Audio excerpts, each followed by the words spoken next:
물론 여긴 국민 라디오.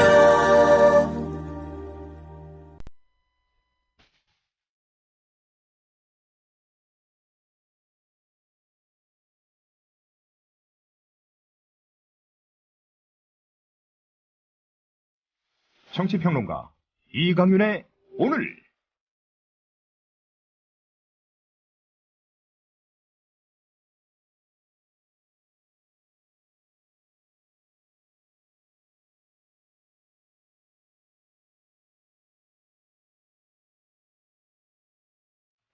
안녕하십니까, 이강윤입니다.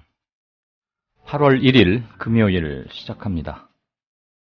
새정치민주연합이 비대위 체제로 들어갑니다.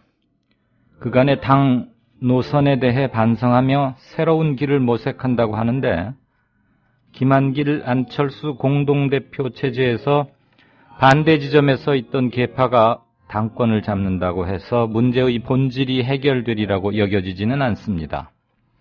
당 안에서만 해답을 찾으려 해서도 안 될 겁니다.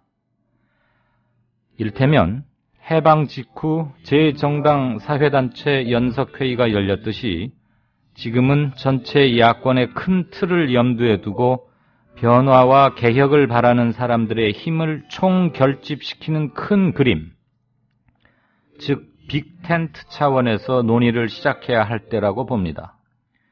계파 간 노선 차이에서 한 걸음 더 나아가 진보적 흐름을 하나로 묶어내려는 노력이 그 어느 때보다 절실하다는 얘기입니다. 네가 해보다가 실패했으니 이번에는 내가 해본다 하는 자세로는 민심을 뒤쫓아가기에 버겁다는 걸 최근 5년여의 큰 선거 결과들이 말해주고 있습니다. 잠시 후 시작합니다. 부장님, 대리운전은 뭐 부를까요? 아, 대리운전. 블랙박스 주는 1800-6606 대리운전이 있지 않은가? 아, 20회 이용시 블랙박스를 주는 1800-6606 블랙박스 대리운전이요? 그럼 검색창에 블랙박스 대리운전을 검색해보게. 홈피에는 다양한 사은품들도 있다네. 저기 부장님, 블랙박스 대리운전에서는 국민TV에 후원도 한다면서요. 자네도 블랙박스도 주고 후원도 하는 1800-6606 이용하게. 역시 대리운전은 1800-6606.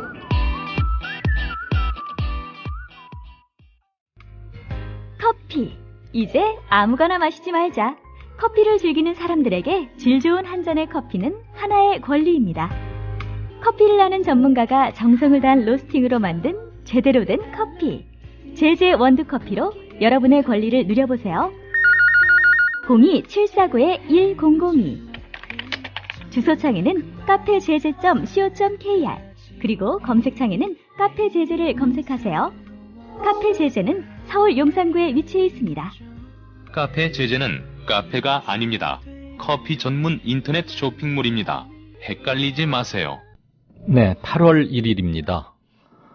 세월 참 빠르단 말 자주 하지만 8월, 건들 8월이라고도 하지요.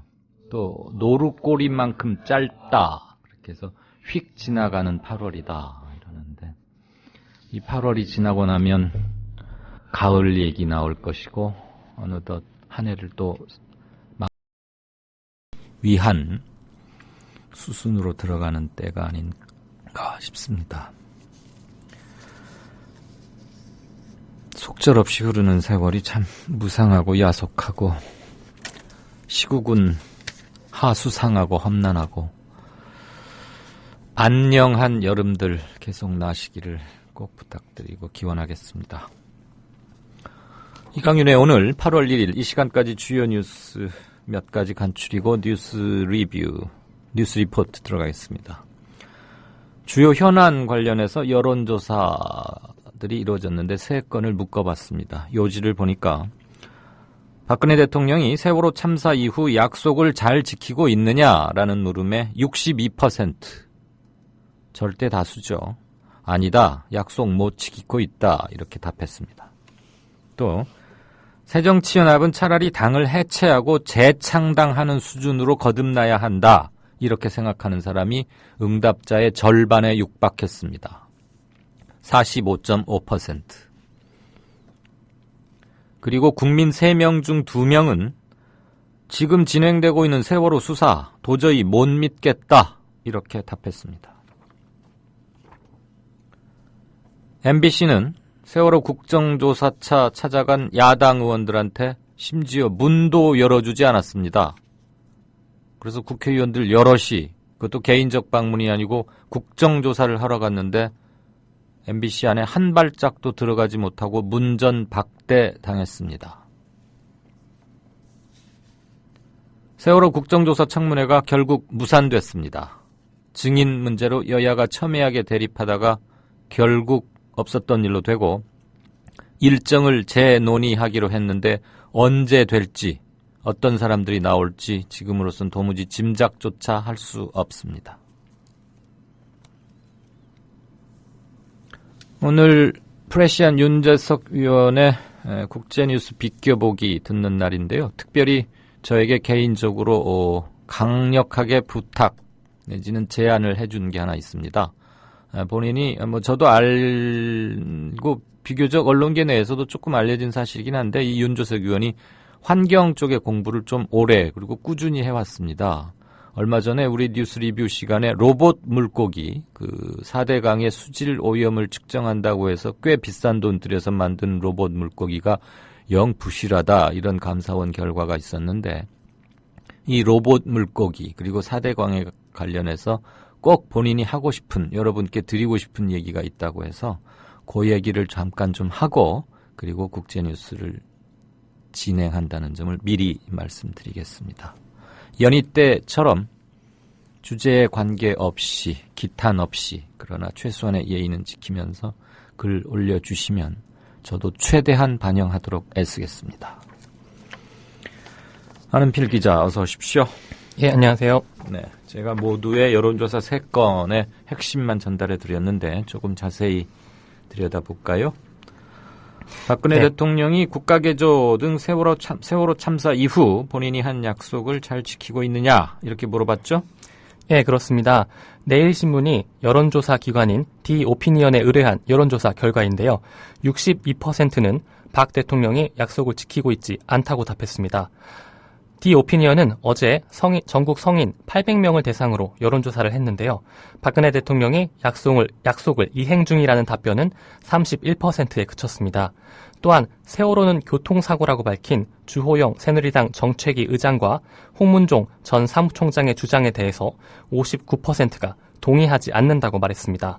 한편 야당이 세월호를 정치적으로 이용하고 있다라는 비판에 대해서는 60%가 동의한다고 답해서 세월호 심판론을 전면에 내세웠던 새정치연합의 선거 전략이 실패한 것으로 나타났습니다. 네, 한편 새정치연합의 향후 진로, 지금 비대위 꾸리고 하고 하는데 어떻게 바뀌어야 하느냐 이런 것도 물어봤죠. 예, 계속해서 디오피니언의 조사입니다. 새정치연합의 향후 진로에 대해서 절반에 가까운 46%가 해체 후에 재창당을 해야 한다고 답했습니다. 지도부 전면 교체와 전당대회 개최는 37%에 그쳤습니다. 엄연경 디오피니언 부소장은 재보선 바로 다음 날 실시된 조사임에도 불구하고 재창당 등 근본적 변화를 요구하는 목소리가 절반 가까이 나왔다는 것은 시사하는 바가 크다고 설명했습니다.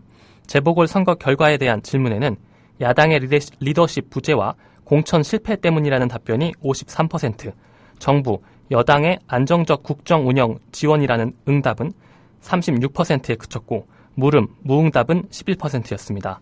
이번 조사는 유선전화 면접조사 42%와 무선전화 데이터베이스를 통한 웹조사 58%를 병행했습니다. 표본 오차는 95% 신뢰 수준의 플러스 마이너스 3.5%포인트입니다. 네, 한편 한국갤럽 여론조사에서는 국민 3명 중 2명이 60%가량 되는 모양인데 세월호 수사를 믿지 못하겠다 이렇게 답했다면서요? 예, 그렇습니다. 한국갤럽이 지난달 29일부터 31일까지 사흘간 전국 성인 1,016명을 대상으로 실시한 여론조사 결과 66%는 검경의 세월호 수사 결과를 별로 혹은 전혀 신뢰하지 않는다고 답했습니다.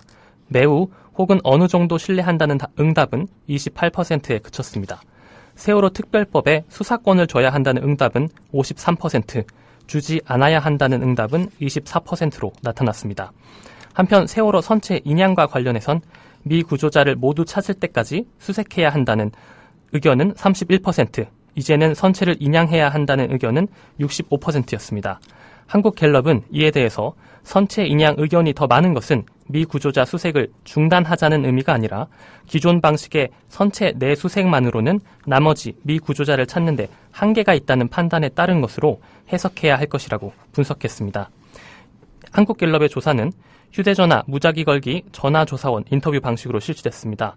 표본 오차는 95% 신뢰 수준의 플러스 마이너스 3.1%포인트, 응답률은 15%였습니다. 네, 이제는 선체 인양도 한번 생각해보자. 그런 얘기가 좀 더 많군요. 네. 그리고 이건 또 새누리당 의원들이 연일 무슨 막말 이어달리기 행진을 벌이고 있는 게 아닌가 싶은데 새누리당 김태흠 의원, 세월호 유가족을 노숙자에 비유했네요. 예, 그렇습니다. 모양새가 노숙자들이 한 것 같다라는 표현을 썼는데요. 농성하는 이들에게 국회를 개방하면 안 된다라는 발언도 했습니다. 오늘 국회 본청 앞에서 19일째 단식 농성 중인 세월호 참사 유가족을 노숙자에 비유한 셈입니다. 네, 참. 한 말씀 드리겠습니다. 별 가지 하는 것들이 다 국회의원이라고. 충청남도 어디 출신이죠? 김태흠. 예. 그 국회 청소 노동자들에게 아주 험하게 대하고 뭐 파업할 것이다 뭐 그런 말 했던 사람일 거예요 아마 김태흠. 예, 맞습니다. 이름을 예. 기억해 둬야겠군요. 자, 새정치연합이 혁신 비대위 체제를 구성할 전망이죠? 예, 박영선 새정치민주연합 원내대표는 비상대책위원회 구성과 관련해 당 원로들과 중진 의원들을 대상으로 잇따라 간담회를 열고 있는데요. 박범계 새정치연합 원내대변인은 상임 고문들은 향후 출범할 비대위가 관리형보다는 당의 위기를 진단하고 대책을 세울 혁신 비대위여야 한다는 공감을 이뤘다며 비대위에는 외부 인사를 참여시키는 것이 좋겠다라는 의견도 다수였다고 전했습니다. 내년 1월 말에서 3월 중으로 정기 전당대회를 열고 그 전까지는 혁신 비대위를 통해서 당을 재편하겠다는 뜻입니다. 박 원내대변인은 오는 4일 의원총회에서 전당대회, 비대위의 위상 및 역할에 대해서 윤곽이 잡힐 것이라며 비대위원장 인선은 시간적으로 4일의 의총보다 조금 늦춰질 수도 있다고 말했습니다. 청와대와 새누리당은 민생경제법안 조속히 통과시키자 뭐 예상된 수순이긴 합니다만. 네, 청와대 안종범 경제수석은 오늘 처음으로 실시한 원래 경제정책 브리핑에서 우리 경제의 재도약을 위해 19건의 경제활성화 법안이 국회에서 조기 돼야 한다고 밝혔습니다. 안 수석은 투자 활성화와 부동산 관련 법, 그리고 민생 안전을 위한 국민기초생활보장법 등 여야 합의 처리가 시급하다고 밝혔는데요. 새누리당 김재원 원내 수석 부대표도 청와대와 같은 입장을 밝혔습니다. 김 원내 수석 부대표는 오늘 새누리당 의원총회에서 민생경제에 기여하기 위해 국가재정법과 경제자유구역법, 자본시장법 등 19개의 법안이 국회에서 조기에 통과돼야 한다고 밝혔습니다. 세월호 국정조사 청문회 결국 무산됐습니다. 예, 세월호 국정조사 청문회는 오는 4일과 5일 그리고 7일과 8일 이렇게 나흘간 열릴 계획이었는데요. 여야가 증인 채택에 합의하지 못해서 결국 다음 주 청문회 일정은 무산됐습니다. 국조특위 여당 간사인 조원진 새누리당 의원은 오는 4일에서 8일로 예정됐던 세월호 청문회가 어려워졌다며 여야는 일정 조정을 위한 재협상에 들어갈 계획이라고 밝혔습니다. 야당은 앞서 김기춘 청와대 비서실장, 정호성 제1부속실장, 유정복 당시 안전행정부 장관 등의 증인 채택을 요구하고 있지만 여당은 이를 거부하고 있습니다. MBC 국정조사 야당 의원들한테 문도 안 열어줬다고요? 이렇게 오만방자한 배짱은 어디서 나온답니까? 예, MBC는 세월호 국정조사 특위 소속의 야당 의원들의 현장 조사를 정치 공세다라고 규정하면서 조사를 거부했습니다. MBC는 오늘 적법한 절차에 근거하지 않은 야당 의원들의 일방적인 주장임을 알린다며 현장 조사는 국조특위의 의결이 있거나 여야 간사 간 합의가 있어야 하는데 이 경우 관련 절차를 전혀 밟지 않아 현장 조사 자체가 성립되지 않는다라고 밝혔습니다. 이에 대해 최민희 새정치연합 의원은 그동안 국조특위는 국정원, 청와대 경호실, 해군 삼함대, 광주고검, 국과수 등 필요한 곳은 어디든 방문 현장 조사를 해왔다며 현장 조사는 국조특위의 의결이나 간사 합의를 거쳐야 하는 사안이 아니라고 설명했습니다. 네. 광화문 광장에서 단식 농성 중인 세월호 유가족, 그중에 김영호 선생의 단식 일기가 공개됐군요. 예, 그렇습니다. 세월호 희생자 고 김유민 학생의 아버지인 김영호 씨는 어제자 단식 일기를 오늘 미디어 오늘을 통해서 공개했습니다. 김 씨는 야당이 참패한 재보궐선거에 대해 이것이 국민들의 심판인가요? 일부 주장처럼 우리 유가족이 너무하는 걸까요? 더 많은 보상, 배상을 받으려고 단식까지 하며 싸우고 있는 걸까요? 정말 우리는 유가족 충인가요? 여기서 단식을 중단하고 주는 대로 먹고 떨어져야 할까요? 라고 적었습니다. 김 씨는 이어서 4월 16일부터 지금까지 보면 야당은 강하게 어필하지도 밀어붙이지도 않았어요. 도대체 유가족을 위해 일을 한다고 하는데 무슨 일을 얼마나 하는지 모르겠네요. 무능한 당 지도부의 결과물입니다. 라며 새정치연합을 강하게 비판했습니다. 네, 세월호 침몰 당일 박근혜 대통령이 7시간 동안 그 행적이 오리무중. 그래서 새누리당 조원진 의원은 이건 대통령의 사생활이다. 뭐 이랬는데 한나라당, 지금은 새누리당이지만 한나라당의 비대위원을 지냈고 박근혜 대통령이 직접 영입했던 중앙대의 이상돈 명예교수인가. 그게 무슨 사생활이란 얘기냐. 그 국민의 알 권리다. 이렇게 강조했어요. 예, 그렇습니다. 이상돈 중앙대 명예교수는 오늘 CBS 라디오와의 인터뷰에서 대통령이 그 시점에 뭘 했는가 하는 것은 국민의 알 권리라고 주장했습니다. 이 교수는 또 이번 사건은 총체적으로 우리 정부기관의 무능이 초래한 면이 굉장히 크지 않냐며 어떻게 이런 사건이 일어났고 그 사건에 대해 왜 아무런 조치를 취하지 못하고 많은 인명이 희생돼야 했는가에 대해 성역 없이 진실을 밝혀야 한다고 강조했습니다. 반면 새누리당은 대통령의 사생활에 이어서 국가 안보 사항이라는 논지를 폈는데요. 이완구 새누리당 원내대표는 오늘 의원총회에서 결국 7시간 동안의 대통령 행적을 조사하겠다는 것인데 대통령의 일거수일투족은 국가 안보와도 관련된 문제이므로 이것을 야당이 받으라고 하니 참으로 곤혹스럽다라고 불가 입장을 재확인했습니다. 예, 폭행과 가혹 행위가 지금 뒤늦게 밝혀져서 여론의 관심과 질타를 받고 있는데 국방부가 뒤늦게 공식 사과했네요. 예, 위용섭 국방부 부대변인은 오늘 정례 브리핑에서 국민 여러분께 송구스럽다며 공식 사과했습니다. 위 부대변인은 부대 내 악습을 뿌리 뽑고 안전하고 행복한 병영이 될 수 있도록 병영 선진화 대책을 조속히 마련해 시행하겠다고 말했습니다. 또 성추행 혐의가 현재 진행 중인 재판의 공소사실에서 제외된 것에 대해서는 필요하면 강제추행이나 가혹행위로 추가 기소 여부를 적극 검토하겠다고 설명했습니다. 임태훈 군인권센터 소장은 오늘 CBS 라디오와의 인터뷰에서 더 많은 것들을 갖고 있는데 공개하지 않았다며 군 당국이 어떻게 나오는가에 따라 추가적으로 더 많은 것을 폭로할 수도 있다고 말했습니다. 윤 일병의 사건은 다음 달 5일 결심 공판을 앞두고 있습니다. 이건 또 무슨 얘기입니까? TV조선과 채널A. 이게 홈쇼핑입니까? 유병헌 전 회장의 팬티와 내복까지 방송했다고요? 예, 그렇습니다. 홈쇼핑에서 이런 거 많이 하지 않아요? 그렇죠. 보통은 홈쇼핑에서 하는 그런 내용인데요. TV조선이 어제 메인 뉴스에서 숨진 유병헌 씨가 입고 있던 속옷이 모두 고가의 수입 제품인 것으로 확인됐다며 수사당국이 유병헌 확증용으로 제시한 발견 당시의 속옷 등을 설명하는 리포트를 내보냈습니다. 리포트 제목은 유병헌 속옷은 명품, 천가방은 김원막 것, 시신 바꿔치기 의혹 힘 잃어라는 제목이었습니다. 이 리포트는 사체와 함께 발견된 내복과 팬티, 신고 있던 신발의 브랜드 그리고 가격을 소개했습니다. 채널A도 어제 메인 뉴스에서 시신 바꿔치기 괴담에 속옷 브랜드까지 공개라는 제목의 리포트를 내보내고 해당 팬티는 휴 잭맨 같은 헐리우드 스타도 즐겨 입고 가수 B씨도 즐겨 입기도 했다고 한다라고 보도했습니다. 또 내복의 경우는 신소재를 써서 면보다 흡수가 빨리 되는 기능성이라고 말했습니다. 아, 이게 메인 뉴스에 나갔답니까? 네, 그렇습니다. 아, 종편 뉴스도 좀 가급적 봐야겠군요. 고양시 인구가 전국에서 10번째로 인구 100만 명을 돌파한 도시가 됐네요. 예, 경기도 고양시의 인구가 오늘 오전 10시를 기준으로 100만 1명을 기록해서 전국에서 10번째로 100만 명을 넘어섰습니다. 기초자치단체 가운데선 수원과 창원에 이어서 세 번째입니다.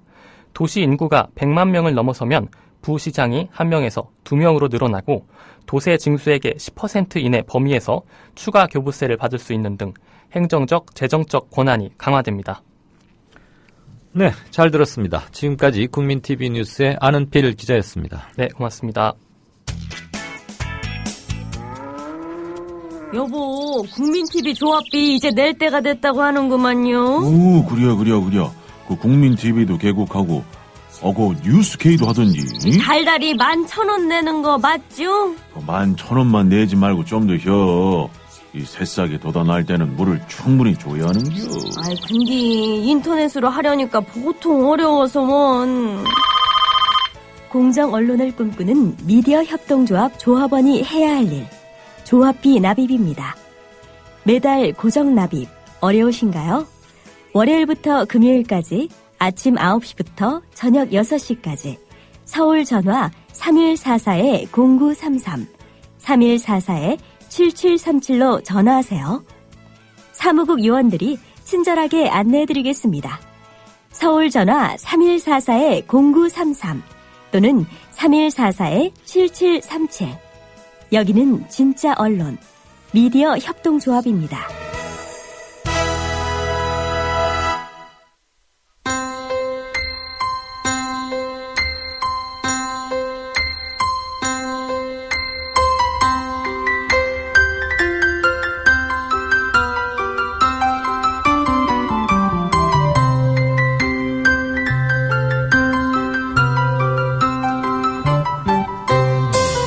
국민라디오 이강윤의 오늘 날씨 이야기입니다.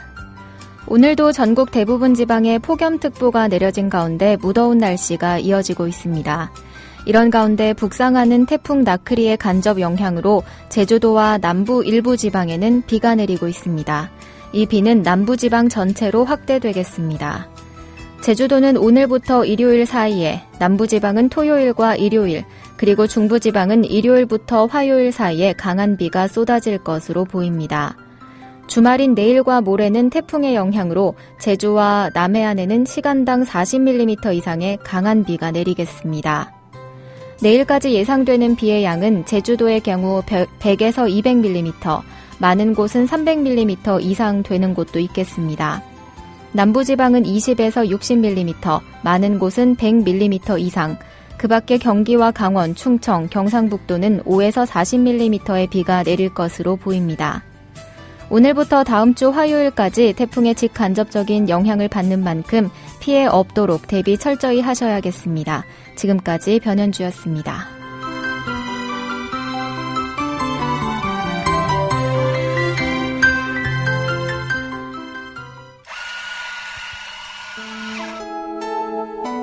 조합원을 위한 만남의 공간, 국민 카페를 아시나요? 질 좋은 원두로 만든 커피, 그리고 다채로운 음료는 기본이고요. 각종 공개 방송, 우리 사회의 건강한 지식인이 펼치는 따뜻한 특강이 펼쳐지고요. 그거는 저 목사님이 신도들 많고 믿으십시오 할 때라든가, 정부의 논법은 믿음의 문제가 아니고 특히 이 안보는 하나의 수리자 학이다, 즉 과학이라고 얘기를 했습니다. 특히 최재민, 김민기의 DD쇼가 열리고요. 지금은 굉장히 자유인 같은, 자유롭고 내가 한 시민으로서 내가 어떤 말이든 할 수 있는 사회가 됐으면 좋겠고. 서울 마포구 월드컵로 37 미디어 협동조합이 세운 카페, 국민 카페로 여러분을 모십니다. 네, 안녕하세요. 뉴스K 황준호 팀장. 네, 안녕하십니까. 네. 예. 왜 이렇게 힘이 없어요? 예, 저 괜찮은데요. 아, 괜찮아요? 예. 예. 아니, 큰 일꾼이라. 예. 또 금요일쯤 되면 지칠 때도 되곤 하니까. 거기 오늘은 뭐로 상을 차립니까? 예, 오늘 세월호 국교특위 야당 측 의원들이 MBC를 방문했습니다. 문도 안 열어줬다며요? 그렇습니다. 경위들이 나왔고, MBC에서는 기획국장인가? 최기화 기획실장. 예, 기획실장이 나와가지고, 잠깐 얘기하고 들어갔는데요. 그 상황을 저희가 현장에 가서 찍었고, 오늘 굉장히 날씨가 더운데, 그런 상황이 있어서 찍었고, 그리고 곧바로 MBC의 사측에서 성명을 냈습니다. 네. 그걸 보니까, 노영 방송으로 회귀할 수 없다. 노조가 운영하는 방송이었죠. 노영 방송이랍니까? 예, 청영 방송 요즘에 청와대가 운영하는 KBS라고 해서 청영 방송 KBS 이런 표현이 지난번에 길환영 사장 사퇴 무렵에 나왔었는데 네네. 이번에는 MBC 사측에서 네. 노영 방송이라는 표현을 써가면서 네. 지금 국회의원들이 야당 의원들이 와서 요구하는 거는 MBC를 노영 방송으로 회귀하라는 요구다. 이런 식으로 아주 그다음에 정치 쇼를 하고 있다. 이렇게 노골적인 비판을 했습니다. 성명을 공식적으로 성명을 발표해서. 네. 그래서 이거 정말 되는 겼구나 진짜. 그 국회의원은 일단 헌법기관이고 국민의 대표니까. 예.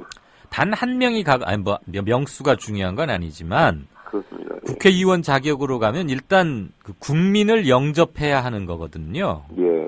그런데 더군다나 국정조사 특위위원 자격으로 갔는데 문도 안 열어준다.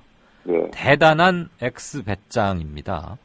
그나저나 청영방송의 노영방송이면 MBC에서는 국민TV, 국민라디오는 무슨 방송이라고 할까요? 글쎄요. 그럼 다음 월요일 날까지 숙제입니다. 예, 알겠습니다. 다음 소식은요? 어쨌든 어떻게 저렇게 이게 만약에 무슨 어버이연합이라든지 예. 이런 데에서 야당 의원들이 비난할 때는 그 정도 말을 쓸 텐데 본인들이 공영방송이라고 얘기하는 곳에서 야당 의원들이 오는데 정치 쇼를 하고 있다거나 저 사람들의 요구는 노영방송을 만들자는 요구다 이렇게 얘기하는 건 정말 이성을 잃은 것 같습니다. 법원에서 복직 명령 내려져가지고 복귀한 해직 기자 6명 있잖아요. 예. 한 군데 어느 방에 몰아놨는데 책상도 없고 전화기도 없대요. 예, 그렇다고 하셨습니다. MBC 하여튼. 그리고 오늘은 MBC에서 카메라가 4대나 나와가지고 그 의원들이 나온 거를 찍었는데 그게 저희가 아직 확인은 못했습니다만은 그게 그 의원들을 감시하기 위한 건지 아니면 노조 측에서 나온 건지는 모르겠습니다. 어쨌든 그걸 좀 지금 취재 중입니다. 네, 알겠습니다. 예, 그리고 오늘 새누리당 의총에서 단체직 분위기였는데요. 그 세월호 문제에 대해서 강경하게 대하라라는 주문이 많이 쏟아졌다고 합니다. 예. 그래서 심지어 비공개 의총에서는 김태용 의원 같은 경우에 연합뉴스 기사에 따르면 세계 나가고 그 유가족들이 국회에 들어온 데 대해서 정의와 국회의장한테 정식으로 이의를 제기하겠다. 네. 라는 말도 했다고 합니다. 그래서 물론 김무성 의원이 지금 김무성 대표가 또 융통성을 발휘할 수는 있다 이런 얘기가 나오고 있지만 어쨌든 기본적으로 지금 재보선 후에 초반 스탠스는 아주 강경하게 나가겠다 이런 거 같습니다. 네, 아주 그래서 노골적이더군요. 또 이완구 원내대표 같은 경우는 대통령 7시간 빈 거 이거는 국가안보 사안이다 이런 얘기까지 했더라고요. 이제 사생활이 아니고 국가 안보랍니까? 예. 그런 얘기를 오늘 했습니다. 알겠습니다. 그런 상황을 또 보여드리고 또 저희가 오늘 영상 리포트로 오늘 잔치집 분위기 새정치연합의 새누리당의 잔치집 분위기 그리고 반대로 새정치민주연합의 초상집 분위기 이런 것들을 영상으로 담아서 보내드릴 예정입니다. 알겠습니다. 예. 그리고 그 단원고생 고 박성호 군의 누나 박보나 씨 가족대책위에서 지금 SNS 유언비어 이런 것들을 대응하는 모니터링 담당이죠. 예. 그래서 최근에 페이스북에다가 지금 유가족들 주로 단식하는 분들의 상황 이런 것들의 건강 상황에 대해서 아주 구체적으로 설명해 놓은 글이 있어서 박보나 씨 직접 만나가지고 어떤 건지 좀 들었고 리포트로 저희가 소개해드릴 예정입니다. 네. 이따 밤 9시에 뵙는 걸로 하겠습니다. 예, 그렇게 하겠습니다. 고맙습니다. 예. 지금까지 뉴스K의 황준호 팀장이었습니다. 많이들 나오셨네요. 제가 준비한 글을 낭독을 하겠습니다. 국민 여러분, 안녕하십니까? 손학규입니다. 저는 오늘 정치를 떠납니다. 손학규가 정치를 그만두는 것이 무슨 대단한 일이겠습니까만 그동안 저와 함께 기쁨과 슬픔을 함께한 동지들, 어려운 상황마다 도움을 주셨던 지지자 여러분, 그리고 분에 넘치는 사랑을 주셨던 국민 여러분께 인사를 드리고 떠나는 것이 도리라 생각해서 이 자리에 섰습니다.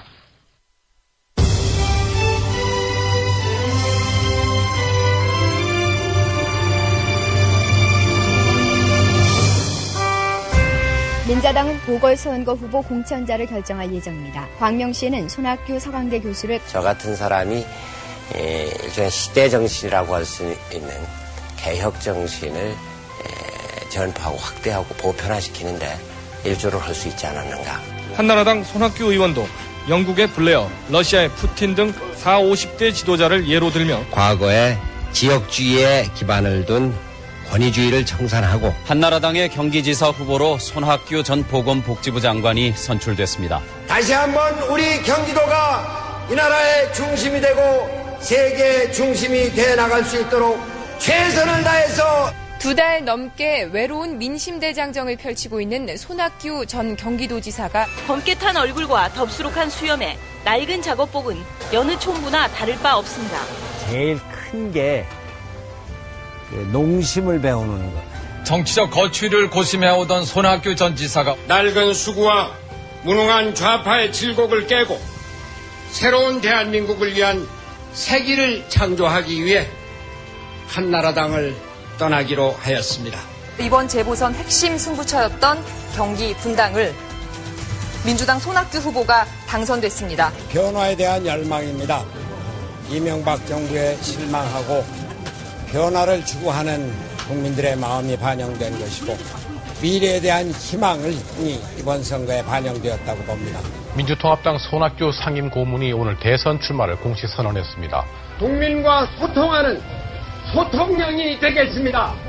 국민 대통합을 이루고 남북 대통합을 이루는 대통령이 되겠습니다.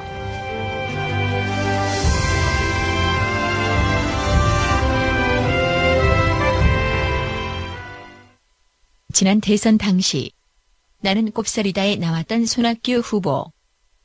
우리가 인간다운 삶을 누릴 수 있는 그러한 세상을 만들고자 하는 것입니다. 그것이 제가 말씀드리는 저녁이 있는 삶입니다.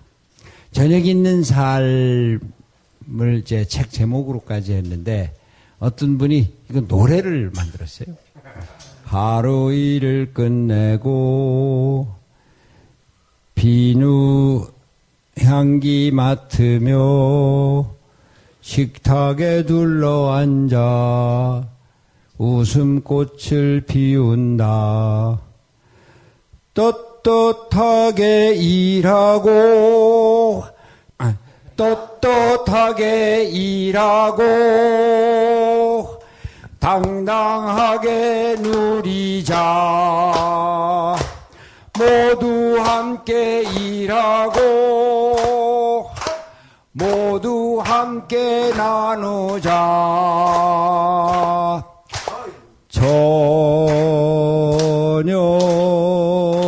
저녁이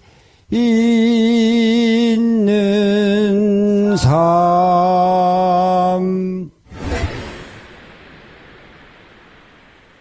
잘 사는 나라를 만들어 저녁이 있는 삶을 돌려드린다는 약속을 지키지 못해 송구스럽습니다. 저녁이 있는 삶을 이루기 위해 열심히 살고 또 노력하는 국민의 한 사람이 되겠습니다. 감사합니다. 네, 떳떳 노래는 제가 흉내를 잘 못하겠고요. 방금 처음 들어봐서 떳떳하게 일하고 당당하게 누리자. 가사 내용도 좋고 우리 손학규 고문 노래도 썩 잘하셨군요. 이제 들어보니까 전 처음 들었습니다.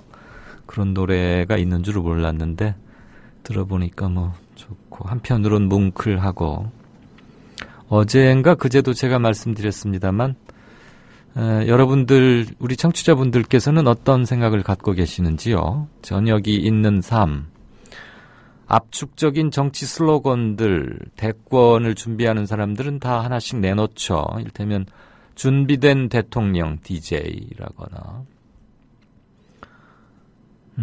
노무현 대통령은 뭐였죠? 갑자기 생각이 안 나네요. 손학규 후보의 저녁이 있는 삶, 굉장히 문학적이기도 하고 낭만적이기도 하고 인간적이고 복지 이런 것들이 함께 함축된 참 잘 뽑힌 네이밍이었다 그런 생각이 들었는데 그의 꿈은 미완으로 남겨진 채 그를 찬동하는 또는 기리는 사람들에 의해서 면면이 이어질 수는 있겠죠. 참 진지한 분이고 제가 사석에서 한두 번 저기 한 적은 있는데 모든 얘기를 할 때 근거를 대면서 자세하고 설득적으로 얘기를 하다 보니까 짧고 강하게 말하는 강렬한 인상을 주는 대중 정치 연설은 조금 어울리지 않는다고 할까요? 그렇지만 매우 진지한 또 교수 생활을 오래 해서 그랬는지는 모르지만 어쨌거나 좋은 정치 자원 하나가 우리 곁을 떠나고 아직 퇴역하기에는 이른 배우, 큰 배우 하나가 스스로 뚜벅뚜벅 무대 뒤로 걸어 들어가는 모습은 많은 걸 생각하게 했습니다. 6시 7분인데요. 양정대 기자 연결할 때까지 게시판을 좀 보겠습니다. 기자들 마감 때문에 그 전화 연결 시간을 칼같이 지키기 힘들 때가 좀 있습니다. 이해 부탁드리겠습니다. 아하님께서 만나면 좋은 친구 이거 MBC 로고송인가 그거죠?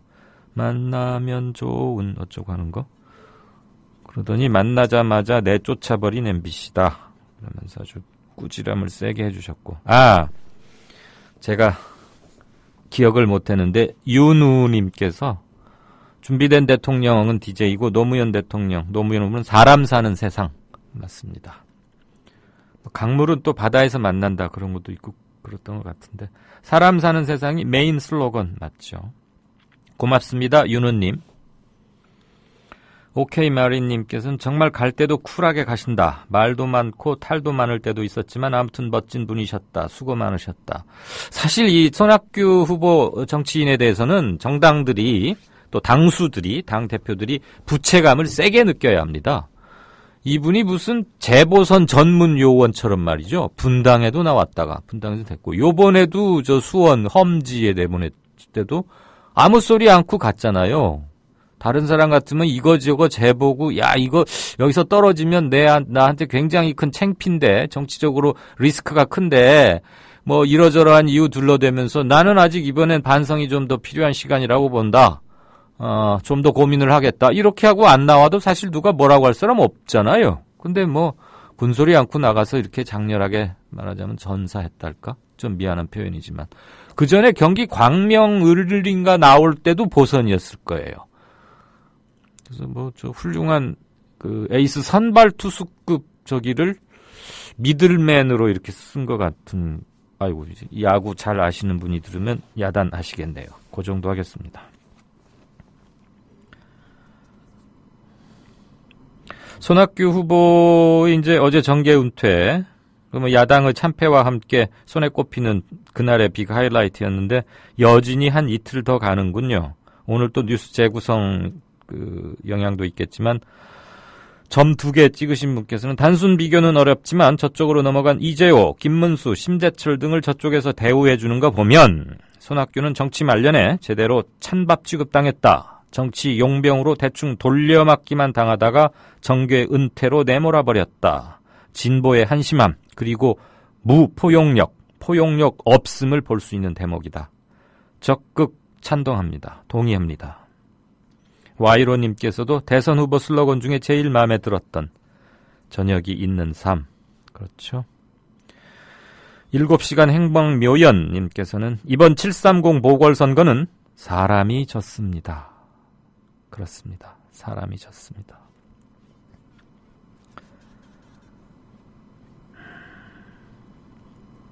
아주 손 후보, 특히 또 뒤돌아가는 분에 대한 그 송별의 인사, 여러분의 아쉬운 마음이 계속 이어지고 있군요. 우리 청취자분들 참 문장력들도 뛰어나시고 신속함 계속 놀래고 있습니다. 왕싸가지님, 아주 열혈. 이분은 하루에도 몇 건씩 올리시는 것 같아요. 안철수는 사퇴를 문자로 보내고, 문자 메시지로. 김한길이는 뭐 한 일이 있다고 병원에 입원을 하는지. 그래도 손 의원은 떠날 때 도리를 하고 떠나시네. 아주 핵심적으로 잘 짚어내셨습니다. 그 디지털 문화에 아무리 익숙하다 그래도 어떻게 문자 메시지로 합니까? 아이고 참.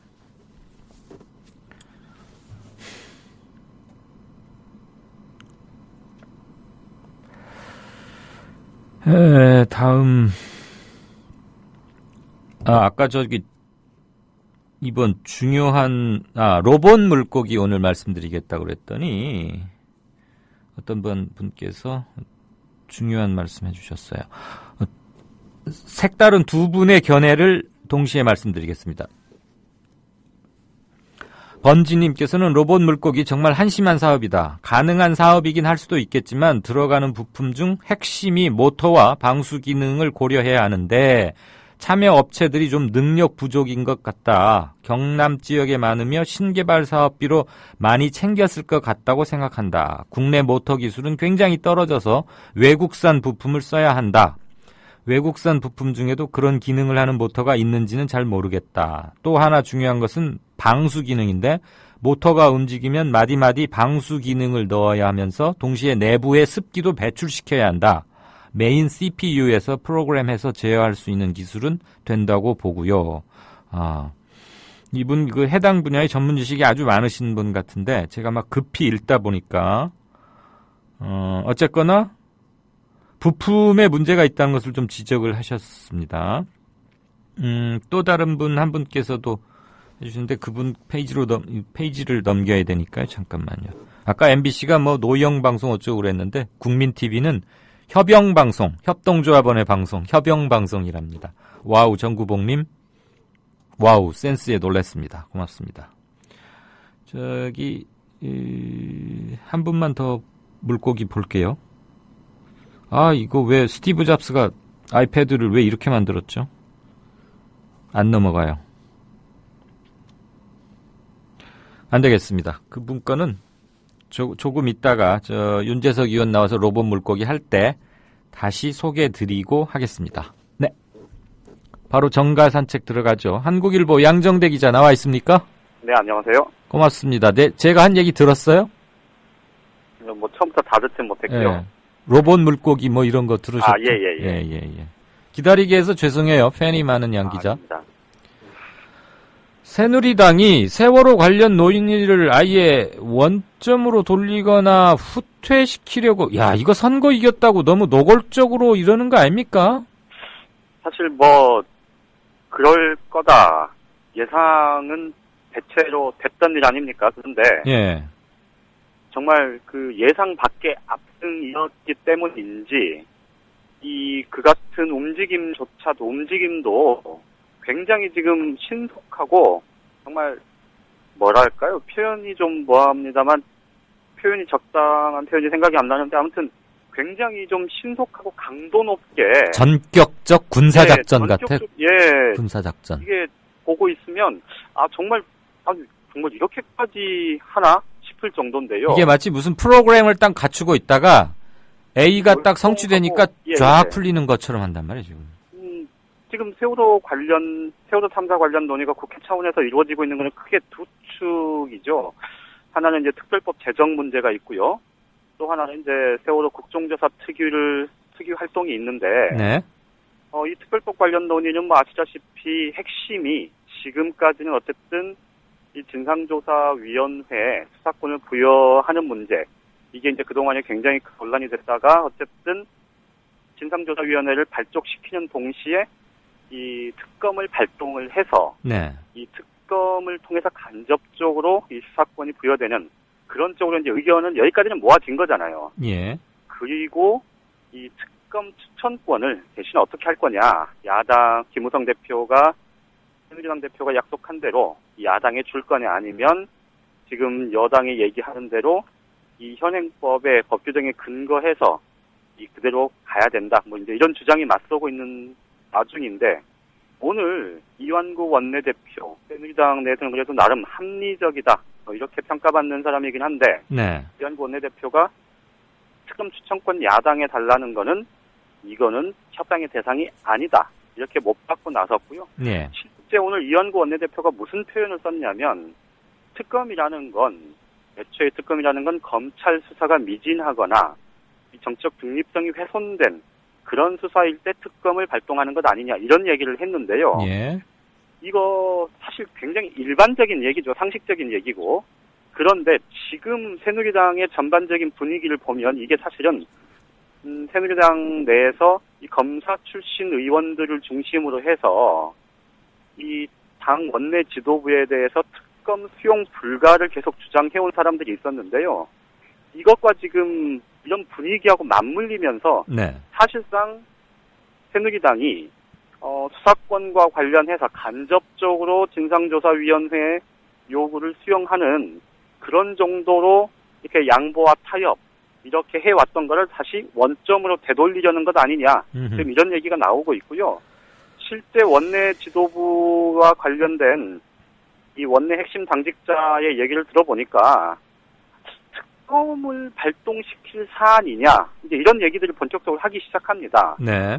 그러니까 결국은 이 진상조사위 활동이 실질적인 활동, 진상을 규명할 수 있는 실질적인 활동이 되기 위한 전제 조건으로 사실은 좀 강제 조사권 그리고 필요성을 가질 수 있는 여러 가지 방안들을 마련하자. 이게 이제 논의의 핵심이었는데 네. 결국은 그와 관련해서는 좀 전부 뒷전으로 미루거나 기존의 여야가 이 논란 끝에 그래도 조금 입장을 좁혔던 그거를 다시 원점으로 돌리겠다. 이제 이런 얘기들을, 이런 의중들을 본격적으로 드러내는 거라고 볼 수 있을 것 같습니다. 네. 오늘 세월호 특별법 관련해서 또 한 가지 논의가 좀 진전될까 싶었는데 또 뒤로 막힌 것 중에 하나가요. 예. 결국은 이 보상이나 배상 문제, 이 문제는 조금 여야가 어쨌든 좀 당장 중요한 건 진상규명이니 특별법에서 진상규명 부분이라도 먼저 처리하자. 이게 야당의 제안이었죠. 예. 그랬었는데 오늘 새누리당은 아예 당내에 이 세월호 유가족, 세월호 가족들에 대한 피해 지원 특위를 만들겠다. 이렇게 지금 공언을 하고 나섰습니다. 예. 이게 이제 명분만 놓고 보면 진상규명엔 좀 시간이 걸리는데 세월호 가족들의 피해 이런 것들에 대해서는 좀 아주 단기적으로 지금 나타나고 있는 것도 있으니 좀 어쨌든 빨리빨리 좀 지원책은 서둘러 마련하자 이런 취지로 뭐 선의를 해석을 할 수도 있겠습니다만 전반적인 분위기로 보면 사실은 진상규명 활동은 뒷전으로 밀어놓고 우선은 보상 문제로 이 진상규명 문제, 특별법 제정 문제를 좀 치환하는 듯한 그런 분위기도 엿보인다 이렇게 말씀을 드릴 수 있을 것 같습니다. 네. 다리 차면 기울고 뭐가 어쩌면 어쩐다 그런 말 있잖아요. 네네. 지금 2012년 4월 총선, 19대 총선 이래로 큰 선거에서 새누리당이 4연승 내지는 3승 1무 거두고 있는 거 아닙니까? 그렇죠. 예, 저는 4연승이라고 보는데 오만하고 교만해질만 하죠. 솔직히 말해서 4연승이면. 오늘 아주 그런 정말 제가 직접 듣진 않아서 네. 이게 전해드리기가 좀 뭐 쉽지 않은 얘기이긴 합니다만 아마 인터넷을 많이 서핑하시는 청취자분들은 이미 보셨을 수도 있는데 그 새누리당의 김태흠 의원이라고 전 원내대변인이었죠. 노숙자 말하는 거죠. 네네. 야. 그 얘기가 지금 뭐 제가 사실 직접 듣진 않아서 네. 뭐 어느 정도 강도로 얘기를 했는지 네. 잘 모르겠는데 아침에 의원총회에서 비공개 발언을 통해서 이 김태흠 의원이 세월호 유가족들을 국회의장에게 문제를 제기하겠다 뭐 이런 얘기를 했다고 해요. 네. 그러니까 결국은 김태웅 의원이 그 세월호 유가족들이 지금 국회에서 농성하고 있는 이것에 대해서 애초에 근원적으로 이런 일은 잘못된 일이다라는 생각을 갖고 있기 때문에 이제 그런 비슷한 얘기를 한 것일 텐데, 네. 세월호 유가족들이 원래 출범 재보궐선거 전에 김태웅 의원이요, 진상규명위원회, 진상규명기구를 이 공소권도 가질 수 있고 또 독립성도 보장되는 그런 걸로 만들어야 한다는 유가족들의 요구에 동의한다. 이런 입장을 공식적으로 밝힌 적이 있습니다. 아, 그랬었어요? 그런 걸 감안을 하면 예. 사실은 김태웅 의원의 뭐 돌변, 태도 돌변 이런 것들이 730 재보궐선거 이후에 새누리당이 얼만큼 태도를 바꾸는 건지 이런 걸 좀 단적으로 상징적으로 보여주는 것 아닌가 싶습니다. 개인적 실언이기도 하겠지만 한편으로는 당내의 오만방자한 흐름의 반영이다. 이렇게도 읽을 수 있네요. 그렇죠. 어쨌거나 다리 차면 기우는데 새누리당이 4연승을 뭐 몇 년째 거두고 있으니까 기고만장할 법도 하건만 이럴 때 조심해야 합니다. 내리막길 가기 전에 브레이크 안 잡아놓으면 내리막길 들어서서 자전거는 전복됩니다. 그게 제 생각이에요. 실제로 지금 세월호 그 국정조사 특위에서 4일부터 8일까지 청문회 하기로 했지 않습니까? 예. 그 청문회 무산된 소식도 아마 다들 들으셨을 텐데. 전했습니다. 네. 이 문제도 보면 지금 사실 진상규명을 세월호 참사의 진상을 규명하는 문제가 네. 뭐 일반적으로 보면 크게 보면 두 가지 축 아니겠습니까? 하나는 도대체 세월호를 왜 그 모양 그 꼴로 운행을 해서 이렇게 사고가 나게 만들었나 이런 게 하나가 있을 거고요. 또 하나 중요한 축은 아니 이렇게 배가 기울어서 결국 침몰을 했는데 네. 해경이 구조를 해야 될 법적인 책임을 지고 있는 해경을 포함해서 이 정부가 도대체 어떤 식으로 움직였길래 단 한 명의 생명도 구하지 못했는가 그 과정의 전말을 밝히는 것도 굉장히 중요한 진상규명 아닙니까? 당연히 그게 중요하죠. 그게 그렇죠. 핵심이죠. 그런데 네. 지금 새누리당이나 청와대에서 김기춘 청와대 비서실장이나 정호성 제1부속실장을 비롯해서 이 두 사람 그리고 유정복 전 안전행정부 장관 지금 인천시장이죠. 예. 이 사람들은 절대 증인으로 부를 수 없다. 이렇게 못 받고 나선 건 결국은 이 후자 부분과 관련해서는 네. 이 청와대의 움직임 이런 것들에 대해서는 무조건 정치 공세다 이렇게 치부를 해놓고 혈통 방어를 하겠다는 건데 예. 이게 결국은 이제 청문회가 무산된 이 결정적인 요인이 되기도 했는데요. 예. 이런 모습들이 과연 이 국민들한테 어떻게 비춰질까 좀 우려스럽긴 한데 예. 그런데 더 기가 막힌 건 이런 문제에 대해서 오늘 새정치민주연합에 아직 공식 대변인, 원내대변인 합치면 6명 정도 될 텐데 5명, 6명 될 텐데요. 왜 이렇게 많아요? 그나저나 그 대변인은 그래요. 사람이 많아서 그런가요? 근데 어느 한 명도 예. 나와서 논평 한 줄 낸 게 없습니다. 아, 이렇게 당이 무기력할 수가. 이게 현재 새정치민주연합 제1야당의 현주소구나. 현주소라는 생각에 네. 아마 청취자분들 이 사실을 아시고 나면 아마 굉장히 씁쓸하실 것 같습니다. 아, 그러니까 대여섯 명 있으면 뭐 하냐고. 그거 나중에 국회의원 벽보에다가 한 줄 쓰려고 감투 하나씩 주는 거 아닙니까? 정작 말해야 할 때는 아무 말도 못 하고 있고 말이야. 참나 답답해서. 자, 새정치연합 얘기 좀 해봅시다. 네네. 지금 뭐 박영선 원내대표가 뭐 원로 고문들 만나러 댕긴다고 하는데 만날 필요야 있겠지만 그 사람들 안에서만 얘기 들으면 저는 그 밥에 그 나물이 아닐까 싶긴 해요. 어쨌거나 뭐 의견 수렴을 해야겠죠. 네네. 근데 뭐 그 자리에서 새 지도부 선출을 내년 초로 미뤄주는 듯한 뭐 이런 얘기도 오고 갔다면서요. 근데 그럼 너무 늦어지는 거 아니에요? 글쎄요. 그게 이제 아직 확정된 건 아니기 때문에 예. 단정적으로 말씀을 드리기는 어렵습니다만 현실적으로 보면 정기국회가 9월이니까 뭐 그렇죠. 8월 말에 국정감사가 열흘간 진행이 되죠. 예. 9월부터는 정기국회가 시작이 되고요. 정기국회 중에도 국정감사가 있고 10월, 11월 이렇게 넘어가면 이제 일반적인 의정활동이 좀 진행이 되다가 이제 법안과 예산안 처리 문제가 또 쟁점이 될 거고요. 그렇죠. 그렇게 보면 사실 시기적으로 예. 이 전당대회 일정을 연내에 잡기가 쉽지는 않은 게 현실이긴 합니다. 네네. 다만 이제 대표께서 말씀을 하셨듯이 이런 어정쩡한 상황이 수개월 지속이 됐을 때 네. 사실은 정말 야당이 정부 여당을 견제해야 할 이 본연의 역할 이런 부분들이 너무 소홀히 되지는 않겠느냐 예. 이런 우려를 할 수밖에 없는 거죠. 예. 그게 이제 오늘 사실 단적으로 제가 좀 전에 말씀드렸던 그런 상황에서 드러난 거고 예.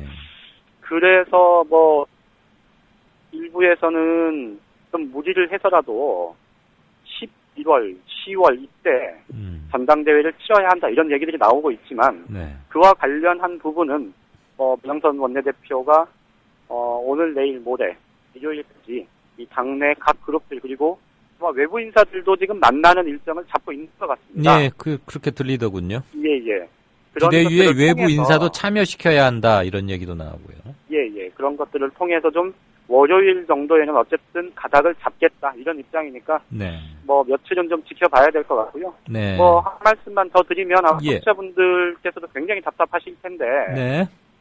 이 730 보궐선거의 참패가 정말 어떤 정치적인 상황을 이렇게 불러올지 네. 이런 부분들 좀 오늘 하루만 봐도 앞으로의 상황이 너무 답답하고 갑갑하겠다 이런 예상을 하게 될 수밖에 없어서 예. 씁쓸합니다. 맞아요. 양 기자 얘기 들어도 봐도 지금 현실적으로 전당대회를 하기가 좀 난점은 있지만 그렇죠. 예. 비상대책위원회라는 것은 비상시에만 반짝 작동하는 거가 원래 취지 아닙니까? 그렇죠. 5, 6개월 해를 넘기면 그건 비상이 아니라 상시체제가 되는 거잖아요. 그런 셈이죠. 그래서 뭔가 태기를 하긴 해야 될 것 같다는 생각이 들고 당 안에서만 답을 찾으려고 해서는 저는 그 밥에 그 나물이지 않을까 이런 생각도 들고요. 오늘 한 주간 뭐 늘 애쓰시고 고정편이 아주 많아요. 이강윤의 행간이라는 코너보다 양정대의 정가산책이 더 인기가 높대. 그래서 제가 이강윤의 행간을 아예 안 해버리고 있습니다. 무슨 말씀이에요? 야당 미워라는 닉네임의 청취자분께서 양정대 기자님, 새누리당 출입하면서 정신건강에 문제 없으신가요? 상식이 있다면 스트레스 엄청 받으실 것 같은데 라고 염려해 주셨습니다. 이 기자들이 적응력이 굉장히 뛰어난 사람들입니다. 네, 저희 청취자분의 양 기자에 대한 염려 전달했습니다. 예, 고맙습니다. 네, 한 주간 잘 들었고 월요일 날 오후에 봅시다. 네, 고맙습니다. 네, 고맙습니다. 지금까지 한국일보 양정대 기자였습니다. 동아일보 해직 언론인의 모임인 동아자유언론 수호투쟁위원회 김종철 위원장. 그는 국민TV 스튜디오 입구에 붙은 글귀를 감격 어린 눈으로 지켜봅니다. 그것은 자신들이 1974년 10월 24일 편집국 입구에 게시한 동아투의 결의문 사본이었습니다. 저기 스튜디오에 사진을 걸어놓은 거 보니까 저희 113명이 해직 당할 때 그것이 부당하다고 항의하시다가 자진 사퇴하신 송건호 선생님, 중앙정보부에서 받은 고문 때문에 파킨슨씨 병으로 몇 해 전에 돌아가셨고, 왜 국민TV는 40년 전 동아투의 결의문을 입구에 붙였을까요? 그 투쟁 정신을 이어받아 공정 언론을 건설하겠다는 의지 때문입니다. 이것이 어디 미디어 협동조합 몇몇 임직원만의 숙제이겠습니까? 죽은 언론인의 사회에 역사를 살아가는 모든 시민에게 던져진 사명일 것입니다. 미디어 협동조합의 조합원이 되주십시오. 국민점TV에 접속하시면 됩니다. 2014년 4월 1일은 한국 언론사의 역사적인 날이 되리라고 생각합니다. 동아투의 사람들 뒤에서 여러분이 원하는 모든 일을 힘껏 도와드리길 약속드립니다.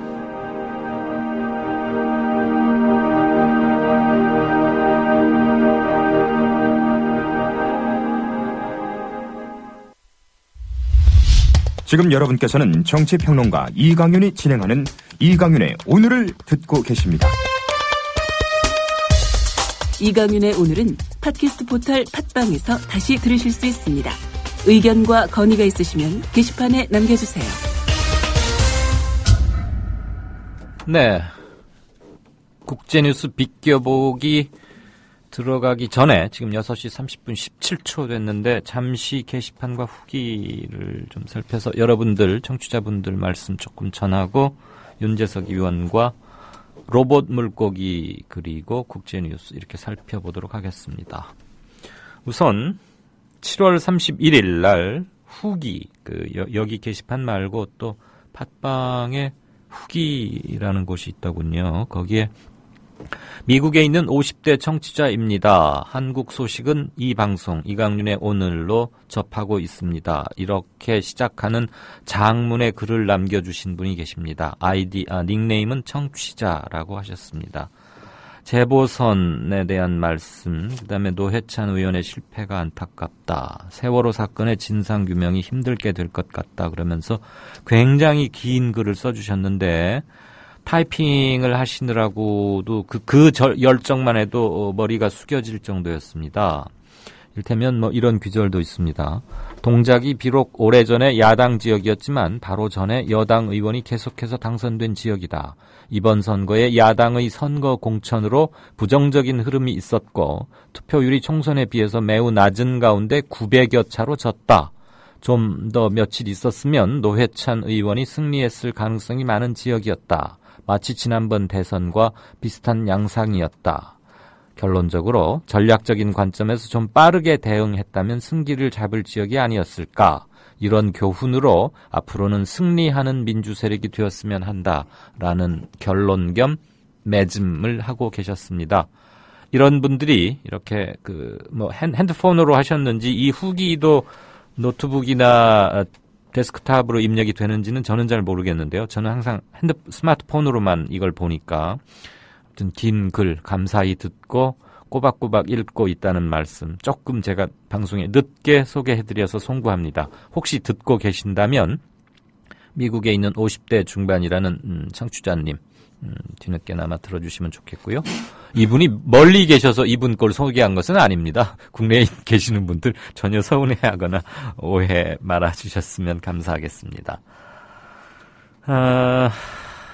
세월호 진상조사, 이거 국물도 없수다께서 올려주셨는데요.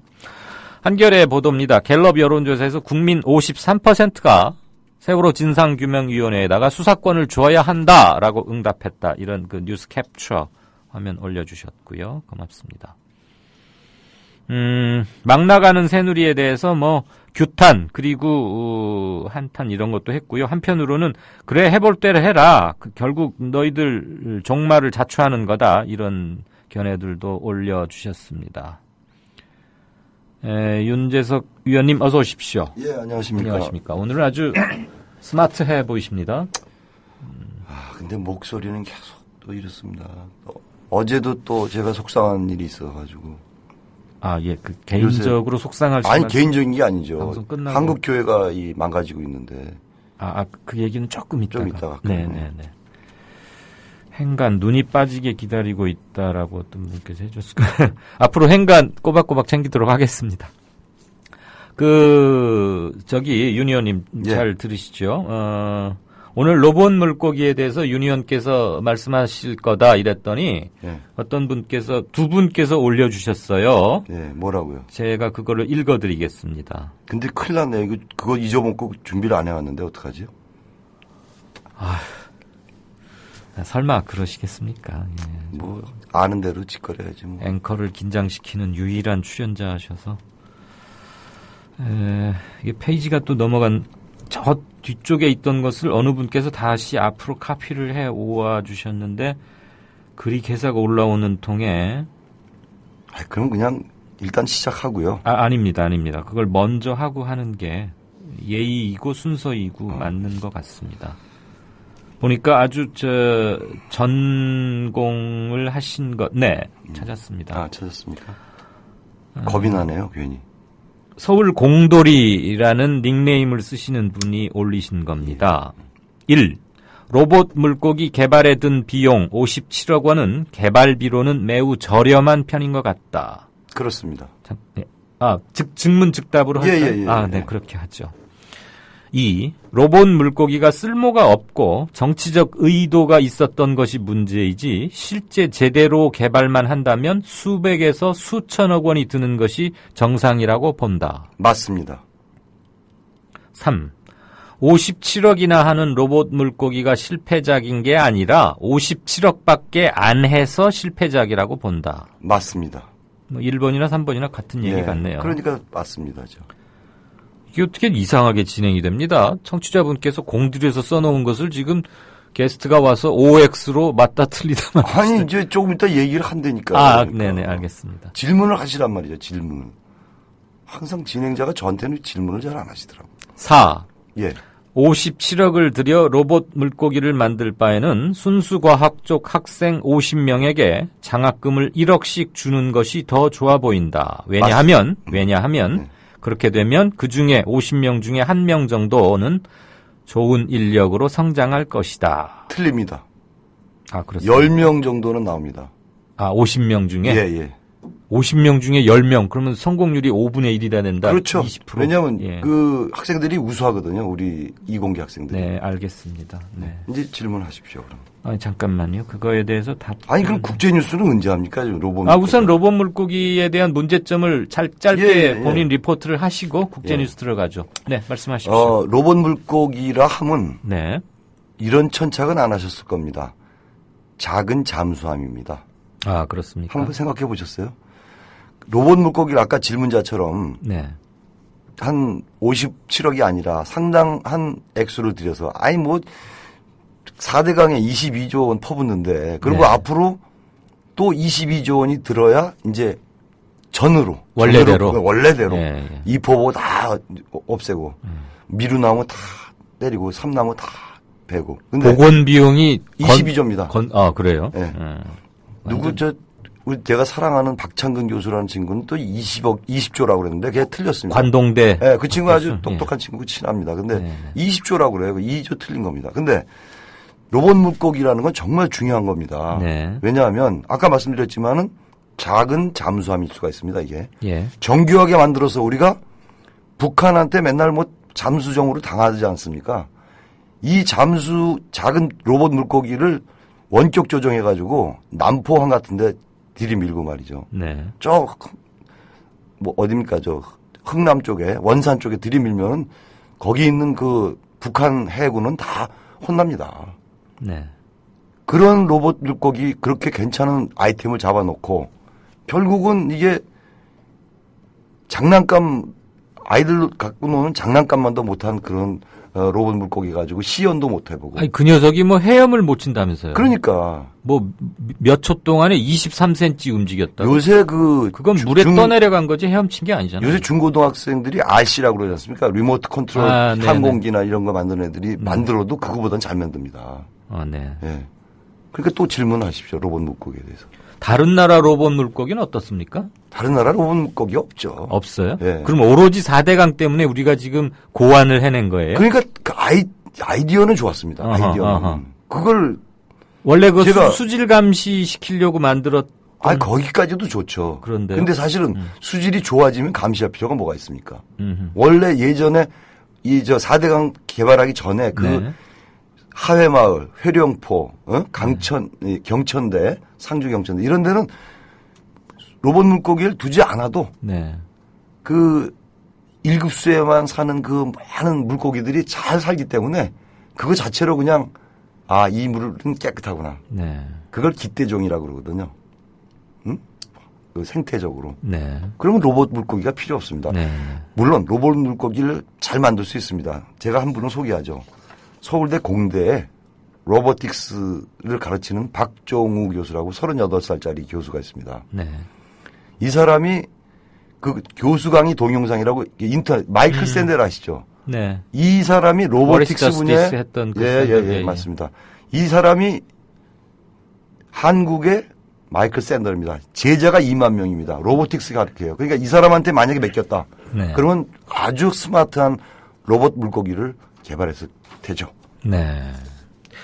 지금 아까 서울 공돌이님의 글과 상당히 좀 식견이 있으신 분이 쓰신 거죠? 아니, 그분 내공이 굉장하신 분이에요. 왜냐면 그리고 제가 답변하기가 굉장히 힘들죠. 그거에 대한 윤 의원의 말씀을 듣고 100분의 1이라는 닉네임이 정말 천차만별이고, 대단해요.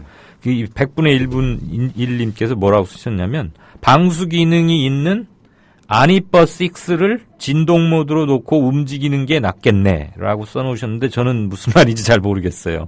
저도 그 부분은 잘 모르지만 좌우지간 맞는 말씀이 그러니까 아무튼 그 로봇 물고기가 57억 들였는데 제대로 역할도 못하고 헤엄도 못 치고 수질 감시를 얼마나 잘 했는지는 모르겠는데 형편없는 실패작이다를 까지가 지금 감사원의 이제 발표인 거죠. 네, 근데 저도 도덕적으로 좀 죄송함을 느끼는데 로봇 물고기 관해서 그때 그 홍보를 굉장히 열심히 했던 친구가 제 사랑하는 고등학교 후배입니다. 누구라고 얘기는 못하고. 개인적인 말씀 좀. 개인적인 게 아니죠. 이게 공적인 거죠. 그런데 문제는 그 57억이 그럼 돈이 지금 허투루 쓰였다 이거인 거죠? 아닙니다. 저는 허투루 쓰였다고 생각하지 않습니다. 제 기능을 못하고 있는데? 아니죠. 실패는 성공의 어머니니까. 네. 너무 쉬운 속담을 썼나요? 네, 잘 알겠습니다. 로봇 물고기에 대해서는 대충 이 정도로 정리를 하고요. 국제뉴스 비껴보기로 바로 들어가겠습니다. 실패가 성공의 어머니다. 오늘은 지난 시간에 우리 청취자분께서 질문 주셨던 그분 아이디가 뭐죠? 닉네임이? 예. 제가 따로 메모를 못 해놔서 죄송합니다. 그런 거 좀 해놓으십시오, 앞으로. 각국의 반군 관련 특집이라고 할까요? 좀 가지런히 한번 정리를 해서 그때 이분이 물었던 것은 하마스. 하마스였는데요. 차제에 이스라엘 유태인 그런 얘기도 좀 함께 다. 그러면요 사실 데일리 뉴스가 많지만 굉장히 짧게 하고서 하마스로 가죠. 그러면 우선 데일리 국제 뉴스를 먼저 정리하고. 어차피 연결이 되는 거니까. 그렇죠. 네. 제가 영문을 하나 읽어드리겠습니다. 네. The shelling of a UN shelter in Gaza by the Israeli military is totally unacceptable and totally indefensible. 뭐냐?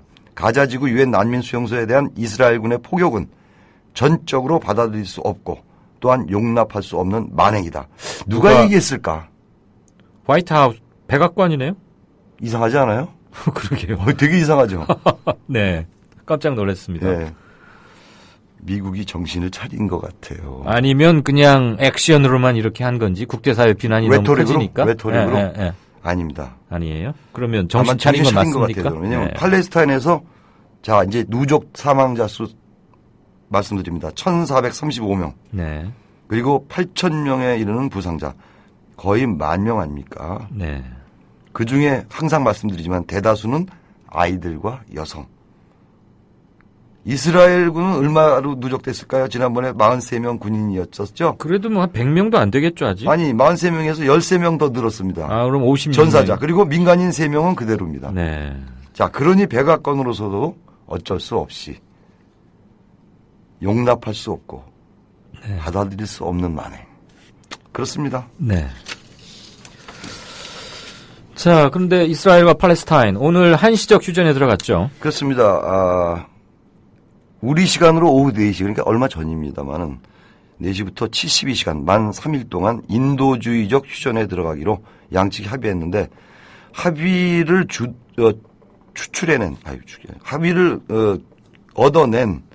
끌어낸 주체는 존 케리 미 국무장관 그리고 우리의 자랑스러운 반기문 유엔 사무총장님. 네. 이 두 분이 이 두 세력을 설득해서 이제 받아낸 건데 그 대가로 팔레스타인 주민은 식량과 의약품 그리고 사망자를 매장하고 부상자를 치료할 시간을 너무나 정말 처참한 일이죠. 너무 절박하고 안타깝습니다. 그리고 거기 화력발전소가 딱 하나밖에 없는데 그게 폭격으로 맞아가지고 어린애가 인큐베이터에 있던 어린애가 그것도 숨진 어머니의 배에서 시저 섹션 제왕절개로 나는 애가 숨졌어요. 정전으로 인큐베이터가 스톱되는 바람에. 정말 봤어요. 이런 일들이 벌어지고 너무 있습니다. 처참하더군요. 네. 그렇습니다. 협상 진행 그럼 어떻게 될 것 같습니까? 뭐 우선 이집트가 포스트가 돼가지고 카이로가 어떤 판문점 비슷하게 돼가지고 이제 하는데 오늘 밤에 양측 대표단이 카이로에 도착할 예정인데 문제는 이제 하마스입니다. 조금 이따 말씀드릴. 네. 하마스는 미국이나 이스라엘이나 유럽연합이나 인정을 하지 않지 않습니까? 인정을 안 하지 않습니까? 네.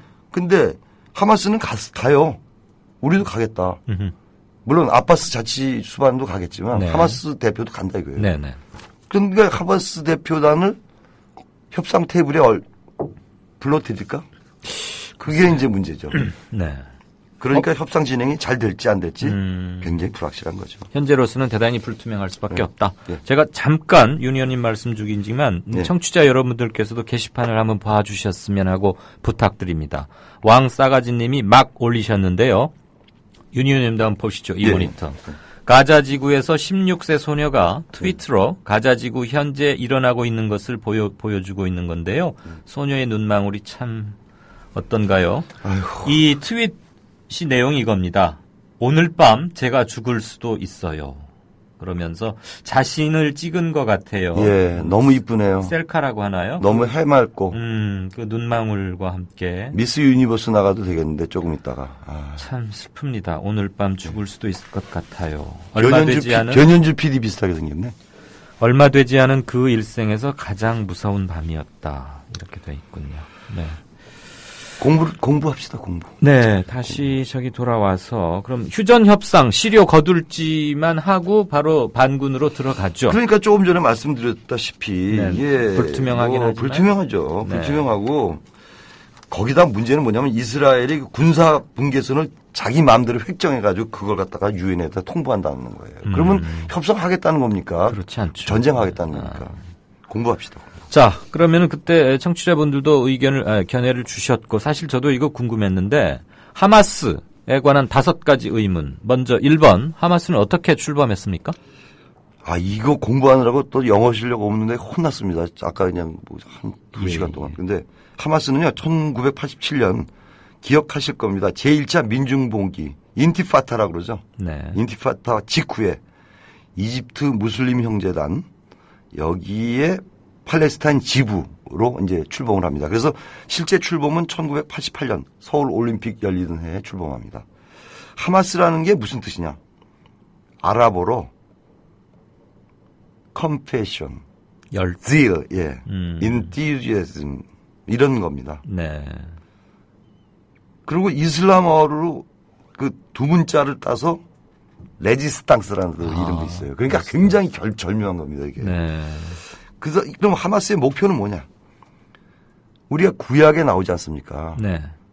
팔레스타인 강역을 이스라엘로부터 쟁취하는 것이다. 네. 구약에 분명히 팔레스타인 지역이 있었어요. 네. 근데 또 이스라엘은 구약에서 우리가 다윗이 그걸 정복했다. 네. 그러면서 또 이제 거기서 나름대로의 서로 간에 갈등 분쟁이 생기는 거죠. 그러니까 팔레스타인의 고토, 자기 땅을 이스라엘부터 찾아오겠다는 게 지금 하마스의 목표인 거죠. 예, 예. 네. 그리고 그러니까 어떤 방법을 쓸 수밖에 없습니까? 로켓포. 근데 로켓포 없으니까 이제 북한한테 돈 주고 사야 되고 거고. 그것도 없을 때는 자살폭탄. 처참한 거죠. 아까 그 16살짜리 소녀가 자살폭탄의 그 소녀가 될 수도 있는 거죠. 네. 그걸 우리가 욕할 수 있습니까? 네, 근데 뭐 그 미모 이런 얘기를 하신 것은 조금 윤 의원께서 앞서 나가 조금 아니 이쁜 걸 이쁘다고 얘기하는데 뭘 그래도 지금 이게 절박한 상황이니까 혹시 중간에 들으신 분은 오해할 수도 있으시니까요. 네, 그건 그렇고 네. 자 하마스는 그럼 이들의 종교 체계, 신념 체계 뭘 믿습니까? 아무래도 이제 이슬람교인데 하마스의 그 초기에 헌장이 있습니다. 이제 헌법 비슷한 거죠. 네. 이제 여기는 헌장이라고 그러는 게 뭐냐면 코드라기도 하고 차트라기도 하는데 팔레스타인 땅은 알라 신이 팔레스타인에게 주신 땅이다. 네. 뭐 당연한 얘기죠. 네, 네. 그리고 그렇기 때문에 이 하마스의 최종 목표는 아까 이제 이스라엘로부터 그 팔레스타인 강역을 쟁취하는 것이라고 그랬잖아요. 예. 그냥 쟁취하는 게 아니라 수니파 이슬람 국가를 건설하는 거예요. 그러니까 수니파가 시아파보다는 더 강경하죠. 강경하고 네. 근본주의에 가까운. 근본주의제 네. 원리주의자죠. 그런데 이 목표를 이스라엘에게 양보할 수 있겠습니까? 네. 물론 최근에는 좀 온건해져서 협상 테이블에도 나오고 합니다. 2번 질문에 대한 답입니다. 그러면 하마스와 라이벌인 파타와 관계는 어떻습니까? 파타입니다. 파타. 네. 네, 파타인데 이 출범 이래 계속 라이벌이었지만은 결국 그럼에도 불구하고 우리가 이제 해가 둘 되면 안 되잖아요. 네. 근데 이제 이게 강경 무장단체인데 결국 그래도 팔레스타인인들의 그 압박에 못 이겨서 네. 원치 않는 그 대안적 공생 관계를 유지하고 있다. 그러니까 아바스 자치수반은 저 파타 출신입니다. 원래. 네. 그러면서 재미있는 것 하나는 2006년에 하마스가 드디어 이 선거에 뛰어들어서 머저리티가 됩니다. 다수석을 차지하게 됩니다. 네. 그래서 그때 이후 지금까지 이 정부에 여기 이제 정부나 의회나 뭐 같이 있는 거니까 내각제에 비슷하니까. 네. 네. 그래서 다수석을 차지하고 있죠. 네. 그럼 하마스의 파워는 어느 정도? 뭐 이렇게 변변치 못하죠. 한 15,000명의 그 민병대가 있는데 네. 그걸 알콰삼 여단이라고 합니다. 이게 어디 있냐면은 가자 스트립에 있죠. 가자 네. 지구에. 그 디귿자로 된 조그만 그 봉쇄 벤치요. 그런데 이스라엘하고는 게임이 안 되는 양상 안 되죠. 아닙니까? 그러니까 맨날 얻어 터지죠. 근데 다행인 것, 내가 뭐 팔레스타인 평가네. 다행스럽게도 네. 레바논의 헤즈볼라라고 있지 않습니까? 예. 이것도 다음에 이제 설명드리겠는데 네. 그 다음에 뭐 그 시리아 쪽에서도 좀 도와주고 뭐 각 아랍 국가에서 그 또 무장단체들이 도와주고 있습니다. 예, 윤 의원님, 예. 지금 말씀하고 계시는 와중에 청취자분께서 하나 중요한 질문을 올려주셨습니다. 많은 분들이 이분의 질문에 나도 이런 게 궁금했어 라고 생각하실 것 같아서 예. 말씀 도중에 제가 낭독을 통해서 질문을 전달하겠습니다. 닉네임은 C8 이명박. 예. 아이, 노인, 여자 안 가리고 죽이는 건 하마스도 똑같습니다. 이스라엘 손에 죽은 애들만 불쌍하게 보도하는 건 맞지 않습니다. 헤즈볼라, 탈레반, 알카에다, 하마스에 의해 어린 청소년 그리고 여성들이 몸에 폭탄을 묻고 테러에 이용당하고 있습니다. 어느 순간 이스라엘은 괴물 그리고 하마스는 엄청나게 순수한 피해자 이렇게 인식되는 것은 맞지 않다고 봅니다. 하마스가 이스라엘을 인정하지 않고 휴전도 거부하고 있습니다. 자국민이 죽는 걸 국제 여론에 이용할 뿐이죠. 라고 견해를 올려주셨는데 이거에 대한 답 또는 견해를 말씀드리는 게 예의인가? 예, 맞습니다. 답변하겠습니다. 네. 충분히 이해가 가는 의견입니다만 네. 사람의 생명을 머릿수로 계산할 수는 없겠지만 만여 명 대 3명 민간인으로 따졌을 때 네. 그럼 누가 피해가 더 크고 소녀가 자살 폭탄을 짊어지고 뛰어들 수밖에 없는 상황을 만든 것이 하마스가 시켜서일까 아니면 그 지독한 국제사회의 강대국의 어떤 힘을 등에 업고서 팔레스타인을 치는 이스라엘 때문일까를 한번 생각해 보시면 되겠습니다. 저는 뭐라고 결론을 내리지는 않습니다. 네. 만약 제가 드린 발언이 오해를 불러일으켰다면 용서하십시오. 사과드리겠습니다.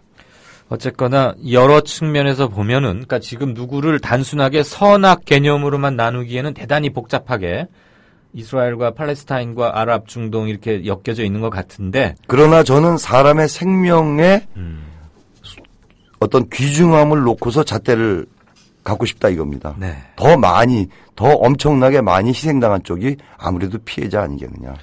네. 의견 올려주신 C8 이명박님 감사합니다. 이것은 뭐 문답이라기보다는 각자의 의견을 개진한 것 같고요. 오늘 덕분에 저도 궁금했는데 그 반군들 나머지 반군은 미처 공부를 못했는데 그건 다음 시간에 조금 더 보론을 해주시고요. 예, 재밌는 반군 얘기들이 많습니다. 네, 정말. 이스라엘과 팔레스타인에 대한 윤재석 위원의 비껴보기 여기서 접겠습니다. 아울러 이강윤의 오늘 금요일 순서도 마무리 말씀 올리겠습니다. 유병원 씨에 대한 유언비어의 원인은 부실한 경찰 수사입니다. 즉 유언비어의 최대 원인 제공자는 경찰인 셈인데 유언비어 유포자를 처벌하겠다고 하면 몸통의 꼬리 자르기란 말입니까? 유구무원이라는 말이 있지요. 자숙해야 할 경찰이 단속에 나선다니 속아 웃을 일입니다. 이번 한 주는 730 재보선과 그 충격적인 결과 때문에 많은 생각거리들을 주고 있습니다. 주말 건강하게 보내시고 저는 월요일 오후에 다시 뵙겠습니다. 들어주셔서 감사합니다. 이강윤이었습니다.